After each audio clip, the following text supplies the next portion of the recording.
Les journalistes accoucheurs de vérités diverses, pertinents et rusés, sans langue de bois, cultivés, nécessaires pour des journalistes. Les grandes gueules, des personnalités acquises par le travail, ce qui leur donne poids et légitimité à interviewer tout le monde. L'épopée des grandes gueules ou le socle de la liberté d'expression en Guinée depuis plus de 10 ans. Vous nous regardez également sur Espace TV. Merci de votre fidélité. Merci de nous rejoindre dans notre émission, mesdames et messieurs, les grandes gueules sur Radio Espace. À la une, il faut le dire, les lendemains difficiles. Voilà, on va en parler ce matin dans notre émission. Oui, les lendemains difficiles et par endroits douloureux de double scrutin législatif et référendaire donc du dimanche dernier en Guinée. Illustration dramatique de cet état de fait. La ville de Zérékoré en proie donc à des violences sur fond d'affrontements au rélan communautaire. On déplore sur place plusieurs cas de perte en vies humaines à Conakry et dans la région de la Moyenne-Guinée. De nombreuses scènes d'exactions et de bavures attribuées donc aux forces de sécurité appuyées par l'armée avec à la clé des destructions des biens privés ont aussi été enregistrées. Les organisations de défense des droits de l'homme justement comme l'OGDH et la FIDH donc dénoncent l'implication des forces armées dans la répression des manifestants en marge de ce double scrutin. Qu'en pense le FNDC? Nous posons cette question ce matin. Quel est le mot d'ordre désormais au sein du front au lendemain donc du double scrutin? Nous essayons de comprendre ce matin dans notre émission Les GG et quel est l'état des lieux des violations des droits humains en marge donc du double scrutin en Guinée. Que répond l'armée face aux accusations portées à son encontre? Monsieur Baouri, il faut le rappeler, président de l'UGDD, membre du FNDC. Monsieur Abdoul Gadri Diallo, président de l'OGDH, et monsieur Aladi Selou Kamara, directeur de communication donc du ministère de la Défense, et seront successivement en direct matin dans notre émission Les GG sur Radio Espace Guinée. Continuez à réagir sur Twitter. Un peu plus tard, je m'occuperai évidemment de vos réactions, mon cher ami Abakar. On parle du double scrutin du dimanche. La France évoque des élections crédibles et consensuelles, mon cher ami. Non crédibles. Ouais, non crédibles. Des élections non crédibles. Non crédibles. Voilà. Je vais faire rapidement la lecture du petit communiqué donc, de la déclaration du Quai d'Orsay donc sur les élections, le double scrutin du dimanche en Guinée. Ouais. La France suit avec préoccupation la situation en Guinée après l'organisation ce dimanche 22 mars d'élections législatives et d'un référendum en vue d'un changement de constitution. Elle condamne les actes de violence qui ont entraîné durant cette journée la mort de plusieurs Guinéens. Le caractère, là c'est la partie la plus importante, le caractère non inclusif de ces élections et non consensuel du fichier électoral, ainsi que le rôle, et là c'est important aussi, le rôle joué par des éléments des forces de sécurité et de défense excédant la simple sécurisation du processus n'ont pas permis la tenue d'élections crédibles et dont les résultats puissent être consensuels. La France relève aussi l'absence d'observation régionale et internationale à l'occasion de ce double vote. En clair, la France donc ne valide pas ce scrutin. La France relève que comme cela a été constaté par d'autres organisations de membres de la communauté internationale, les élections en Guinée et les élections du dimanche dernier n'ont pas été inclusives et donc pour la France, les élections ne sont pas crédibles au sens que elles ont été organisées sur la base d'un fichier qui n'était pas consensuel. Et en l'absence de missions d'observation venant d'organisations régionales et sous-régionales, la France estime que donc le résultat de ces élections ne peut pas être donc considéré comme valide, comme crédible.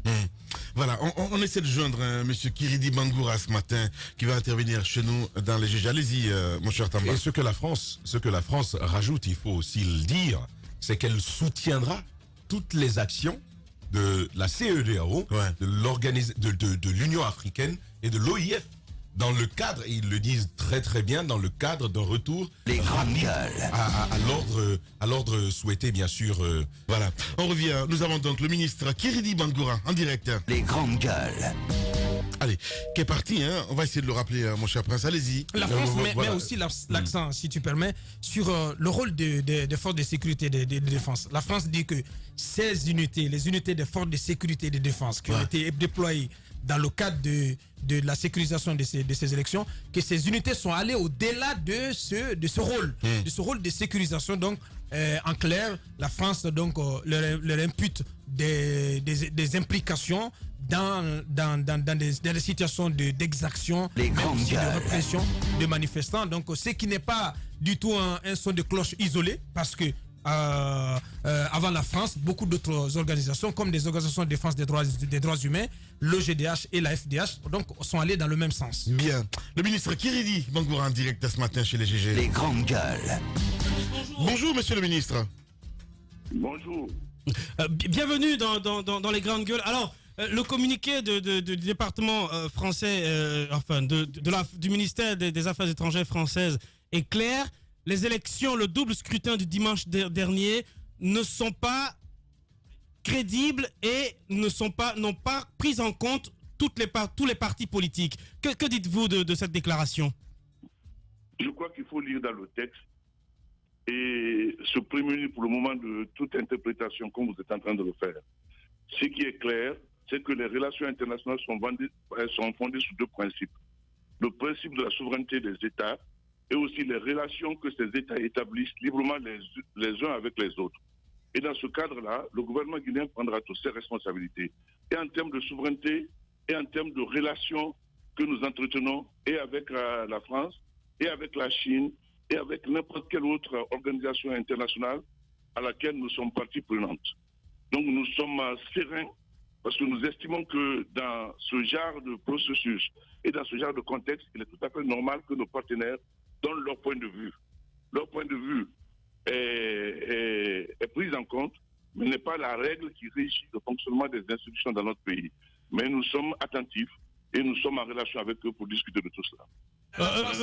Monsieur le ministre, il n'y a pas d'interprétation. Une élection non crédible, non inclusive, ce sont des mots en français qu'on ne peut pas interpréter autrement. Et vous parlez de souveraineté de l'État, mais en même temps, l'État guinéen a quand même adressé des courriers à la CEDEAO et à certaines organisations pour leur demander de venir en observation de cette élection, ce qui n'a pas été fait. Pouvons-nous parler vraiment de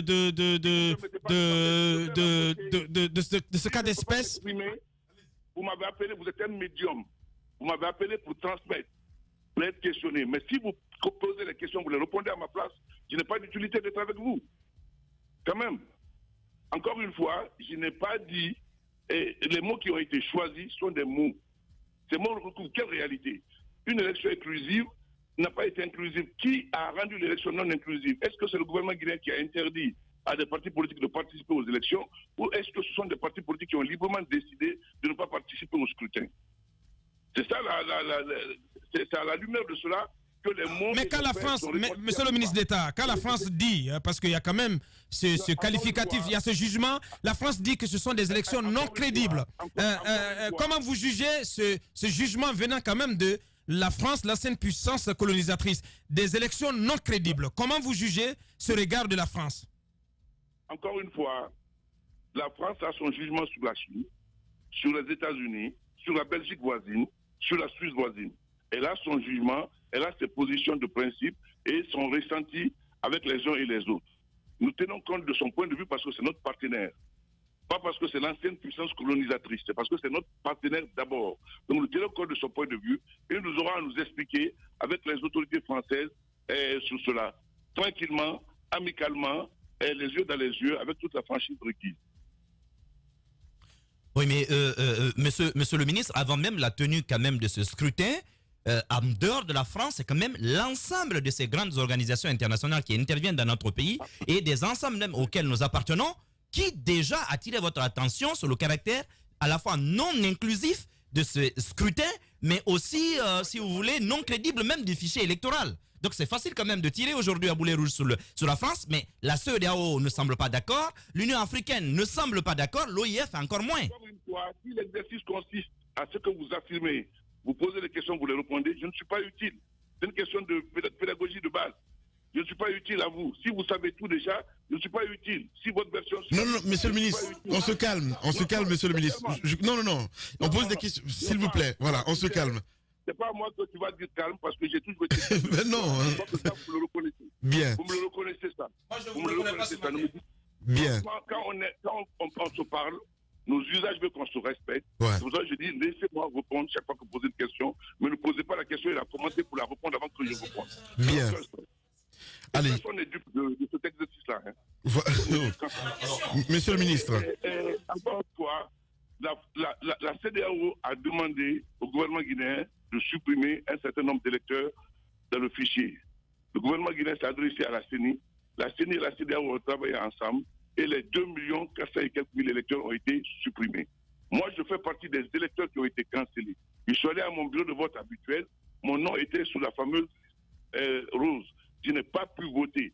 Je suis un électeur réel, mais apparemment, je ne remplissais pas les conditions de légalité pour voter. J'ai accepté la décision de l'organe qui organise les élections dans mon pays.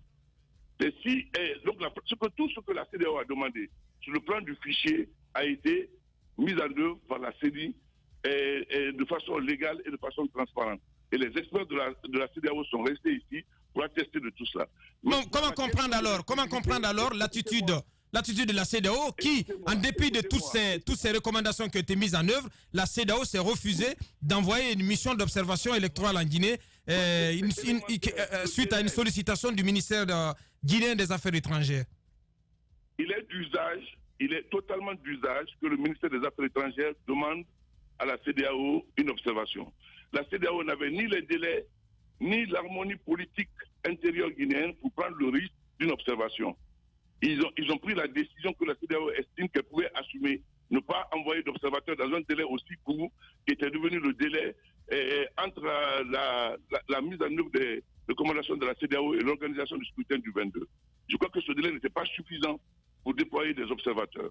Mais je vous ferai remarquer encore une fois que c'est par bonne foi et par respect de l'organisation à laquelle nous appartenons, c'est-à-dire la CEDEAO, et dont nous sommes membres fondateurs, que le président de la République a fait reculer la date des élections du 1er mars jusqu'à ce qu'une date soit fixée par la CENI le 22 mars. Je crois qu'il est extrêmement important de prendre tout ça avec la mesure de la gravité de la situation, c'est vrai, mais aussi dans la réalité de ce qui caractérise les relations entre États et organisations auxquelles nous appartenons. Nous sommes encore une fois disposés à discuter et en interne et en externe de tout ce qui permet à ce pays de retrouver le calme et d'avancer dans la construction de sa démocratie. Alors, monsieur le ministre, au-delà de ces premières questions liées aux relations entre la Guinée et ses partenaires, la France pointe du doigt le rôle des forces de défense et de sécurité. Elle précise que ce rôle a excédé la stricte limite de sécurisation du processus électoral et que cela n'a pas permis le déroulement d'un scrutin qui soit accepté de tous. C'est une déclaration qui ne contredit pas ce que disent l'OGDH et la FIDH plutôt. Encore une fois, j'aurais aimé que cette déclaration vienne de l'ambassade des États-Unis qui a pris la peine d'observer le processus. Mais c'est déclaré par un pays qui n'avait ni observateur sur le terrain, ni n'avait daigné fournir un effort local d'observation sur place du déroulement du scrutin. L'ambassadeur des États-Unis, le personnel de l'ambassade des États-Unis a pris la peine de sillonner tous les bureaux de vote et d'avoir son point de vue. On est dans un exercice où il faut savoir mesure garder tous, et nous et nos partenaires, et les pays et les organisations. Modestie et mesure et gravité de la situation pour que les mots qui sont utilisés soient les mots responsables de chacun. Comment vous pouvez juger un scrutin dont vous n'avez participé ni à l'observation ni à l'organisation? Et vous n'avez envoyé personne pour attester de tout cela. Maintenant, si les affirmations d'une ONG guinéenne suffisent pour définir la politique extérieure de la France et qui a parti pris dans ce sens-là, nous aviserons, mais pour le moment, nous pensons que nous avons de bonnes relations avec la République française et le dialogue sera tenu au niveau qu'il faut et par les canaux que nous connaissons, que les Français connaissent et que vous connaissez vous-même. Bien. Merci beaucoup, monsieur le ministre, en tout cas, d'avoir accepté notre invitation. Merci beaucoup, merci. Voilà, ministre Kiridi Bangoura, en direct ce matin chez le GG. On va revenir dans la deuxième partie.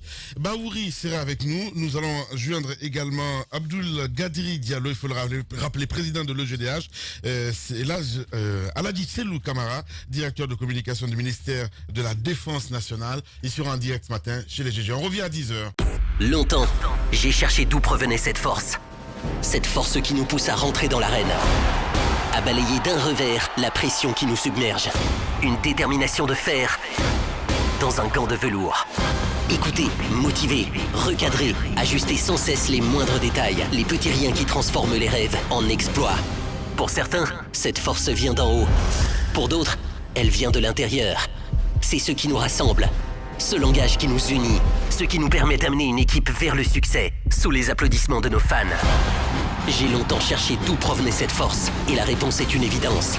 Adafo Média, l'excellence, la perfection, la précision, la référence de la sous-région. Adafo Média, le futur, vivons-le ensemble.